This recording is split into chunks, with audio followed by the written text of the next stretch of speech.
Oke, halo guys. Assalamualaikum warahmatullahi wabarakatuh. Kembali lagi bersama saya Satria Bagus Nursetyo, biasa dipanggil Satria.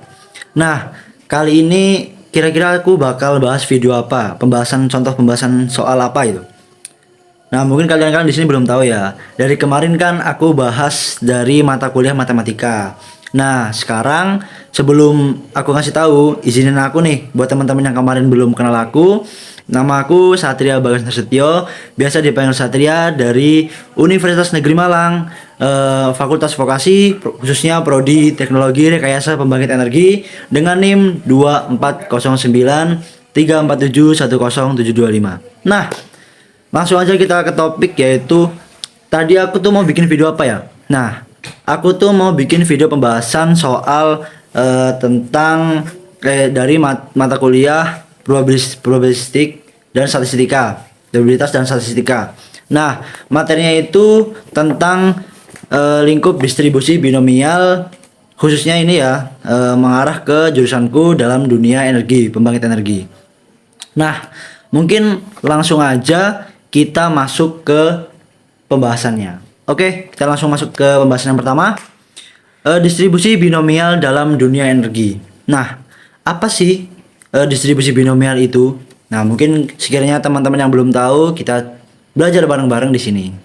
Oke, nah kalian nggak usah baca panjang-panjang ya, langsung aja kita ke intinya. Mungkin saya bacain dulu dari yang pertama. Jadi distribusi binomial itu suatu konsep statistik yang digunakan atau bermanfaat untuk memodelkan probabilitas terjadinya sejumlah kejadian, sukses atau gagal. Nah, jadi itu ada dua kemungkinan. Kalau nggak sukses, ya gagal. Nah, sejumlah percobaan yang tetap dengan peluang yang sama pada setiap percobaan. Nah, konteksnya itu pembangkit energi seperti PLTU. PLTU itu pembangkit listrik tenaga uap. Distribusi ini sangat berguna untuk menganalisis keandalan sistem otomatis. Misalnya, dalam sistem katup otomatis saat proses startup atau step down, setiap katup dapat dianggap sebagai satu percobaan, di mana hasilnya adalah berhasil. Nah, dalam katup yang berfungsi atau gagal. Dengan mengetahui peluang sebuah katup gagal, itu operator itu bisa menghitung kemungkinan sejumlah katup. Nah, ketika gagal secara bersamaan, rata-rata jumlah kegagalan yang bisa terjadi dan seberapa besar variasinya. Nah, hal ini itu dasari sama perencanaan perawatan, pengendalian risiko, serta memungkinkan pengambilan keputusan berbasis data terhadap sistem yang bersifat probabilistik. Nah, mungkin kesimpulannya itu distribusi binomial ini berfungsi dalam mengetahui peluang sebuah katup gagal dalam sebuah operator yang menghitung sejumlah katup secara bersamaan, terus rata-rata jumlah kegagalan yang bisa terjadi, dan ada beberapa variasinya. Nah, itu salah satu pengertian dari distribusi binomial. Nah, untuk selanjutnya itu ada apa ya? Oh, ada tujuannya nih. Nah, tujuan pembahasan video kali ini tuh kita yang pertama otomatis memahami konsep distribusi binomialnya. Nah, ketika sudah paham, kita juga harus bisa menerapkan distribusi binomial pada kasus nyata. Makanya video pembahasan ini kita terapkan di kehidupan nyata dan khususnya dalam lingkup prodi saya, yaitu teknologi rekayasa pembangkit energi. Gitu teman-teman. Gimana? Udah paham kan kenapa saya bikin video pembahasan kali ini? Lalu yang ketiga, kita itu bisa menghitung peluang kejadian menggunakan rumus binomial.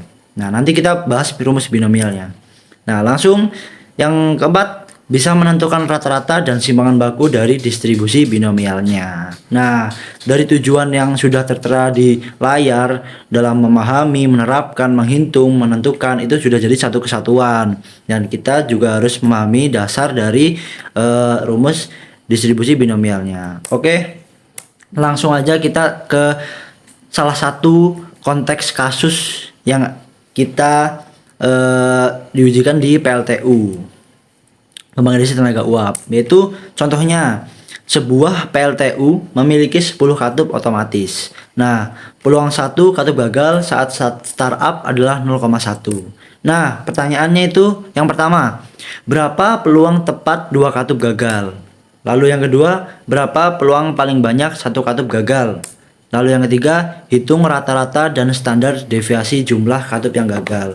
Nah, otomatis kita kan nanti mau menghitung nih peluangnya, rata-ratanya yang sudah tadi disampaikan di tujuan pembahasannya. Mungkin daripada banyak basa-basi ya, kita langsung aja ke pembahasannya. Oke? Nah, ini nih yang penting. Sebelum kita masuk ke video pembahasan, ini teori dulu, teori distribusi binomialnya. Nah, teori distribusi binomial digunakan itu saat terdapat n percobaan yang identik. Nah, setiap percobaan hanya memiliki dua hasil, sukses dan gagal. Lalu, probabilitas tiap kejadian tetap. Nah, langsung percobaan saling bebas. Oke, itu teorinya ya. Terus kita bahas nih yang tadi soalnya, berapa peluang tepat dua katup gagal. Nah, kira-kira berapa ya? Kita bisa hitung dengan kita menuliskan dulu diketahuinya jumlah katup. Misalkan n sama dengan 10. Lalu peluang katup gagal sebuah P kita boleh misalkan A, boleh misalkan B, dan saya di sini pakai P ya. Misal peluang gagal tuh pakai P sama dengan 0,1. Lalu peluang berhasil atau tidak gagal, nah itu Q sama dengan 1 min P. Nah, jadi 0,9. Nah, distribusi binomial dalam ke X, B dalam kurung N sama dengan 10, P sama dengan 0,1. Nah, ini dia rumusnya nih, distribusi binomial, yaitu P X sama dengan K sama dengan N K P pangkat K dikali dalam kurung 1 min P pangkat N min K. Nah, mungkin langsung aja kita ke penyelesaian. Nah, ini gunakan rumus binomial untuk K sama dengan 2. Nah, kita langsung aja disubstitusikan angkanya dalam P X sama dengan 2 sama dengan 10 2 dikali dalam kurung 0,1 pangkat 2 dikali dalam kurung 0,9 pangkat 8.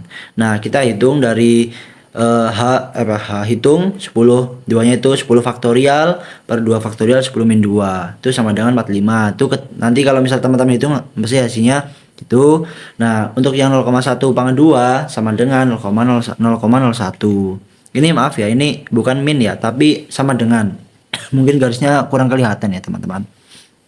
Nah, lalu 0,9 pangkat 8 itu kurang lebih hasilnya 0,4305. Nah, ketika udah kita masih hitung satu-satu, kita masukkan ke dalam rumus yang tadi, yaitu P X sama dengan 2 sama dengan 45 dikali 0,01 dikali 4305. Nah, temunya sama dengan 0,1937. Nah, maka peluang tepat dua katup gagal yaitu kurang lebih plus minus 0,1937 atau 19,37%. Nah, itu untuk pembahasan dari soal yang pertama. Oke, langsung aja mempersingkat durasi, kita masuk ke nomor 2 tadi. Nah, nomor 2 itu berapa peluang paling banyak satu katup gagal.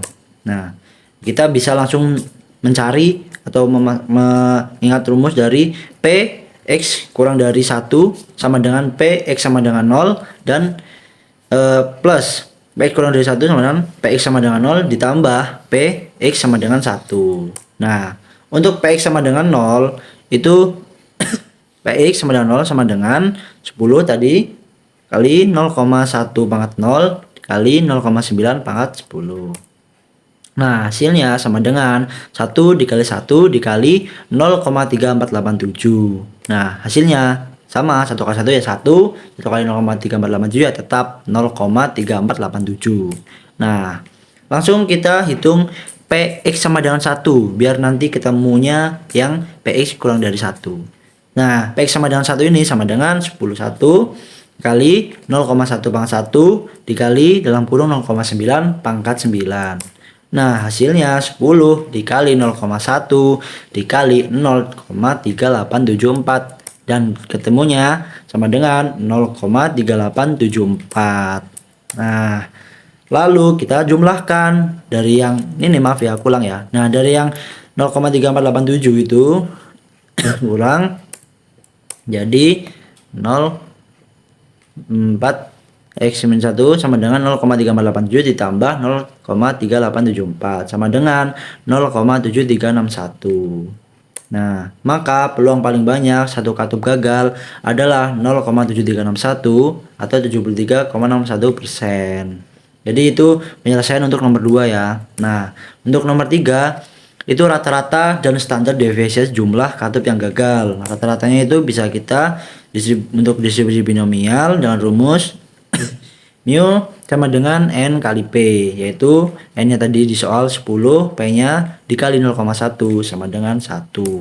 Nah, untuk simpangan baku jadi rumusnya itu akar N kali P kali 1 min P, itu 10 dikali 0,1 dikali 0,9. Nah, ketemunya akar dari 0,9 kurang lebih 0,9487. Nah, mungkin itu dari pembahasan pencarian nomor 1, 2, dan 3. Nah, mungkin kalau misal teman-teman nanti ingin menambahkan grafik visualisasi distribusi, itu teman-teman bisa menggunakan aplikasi seperti Excel atau apa yang lain. Nah, di sini saya akan mencoba menampilkan grafik visualisasi distribusinya. Yaitu tadi saya sudah mendapatkan dari grafik distribusi binomial jumlah katup gagal dalam kurung N sama dengan 10, P sama dengan 0,1, itu kita bisa menemukan grafik dengan grafik ini diagram batang ya, dengan grafik seperti ini. Kalau teman-teman bisa melihat grafiknya. Nah, mungkin itu sudah sampai tahap akhir. Jika teman-teman nanti ada yang belum paham atau ada yang ingin ditanyakan, teman-teman bisa tulis di ini ya, kolom komentar seperti biasa. Nah, mungkin kali ini video pembahasan soalnya mungkin cukup sampai di sini saja. Bila ada kekurangan atau kesalahan dalam menerangkan, ya mohon maaf. Oke, jangan lupa share ke teman-teman kalian, mau mau grup keluarga, mau grup kelas SMP, SD, itu bakal bermanfaat buat kita semua. Oke, mungkin sampai sini aja ya teman-teman. Jangan kangen aku ya. Oke. Nah, mungkin itu aja dari saya. Sekian. Assalamualaikum warahmatullahi wabarakatuh. See you next time and bye-bye.